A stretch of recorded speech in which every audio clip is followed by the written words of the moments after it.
વલસાડ શહેરમાં અબ્રમા વિસ્તારમાં લોકસભા દંડક ધવલ પટેલના નિવાસ સ્થાને હોળી ધૂળેટી પર્વની ધામધૂમથી ઉજવણી કરવામાં આવી।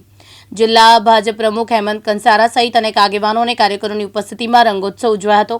આ પ્રસંગે ધારાસભ્ય અરવિંદભાઈ પટેલ અને જીતુભાઈ ચૌધરી ખાસ ઉપસ્થિત રહ્યા હતા। બંને ધારાસભ્યોએ પરસ્પર ગુલાલ લગાવી પર્વની શુભેચ્છા પાઠવી હતી, જેમાં કારણે કાર્યકરોમાં વિશેષ ઉમંગ છવાયો હતો।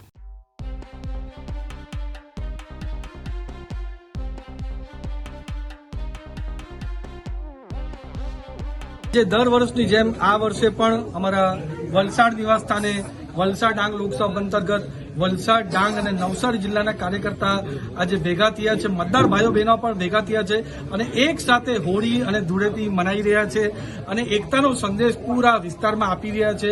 અને આ જ રીતે જે પૂરા વર્ષ દરમિયાન અમારા કાર્યકર્તા મહેનત કરે છે એમના માટે ખાસ આ દિવસ અમે રાખ્યો છે। અને આદિવાસી વિસ્તારમાં ખાસ કરીને હોળીનું એકદમ મહત્વ હોય છે, ત્યારે એકદમ પરંપરાગત રીતે અમે આ વર્ષે પણ હોળી મનાવી છે। અને જે રીતની એકતા તમે જોઈ રહ્યા છે એ જ રીતની એકતા સાથે અમે આવનારા તાલુકા પંચાયત, જિલ્લા પંચાયત, નગરપાલિકા અને મહાનગરપાલિકાના ઇલેક્શનમાં પણ ઉતારવાના છે।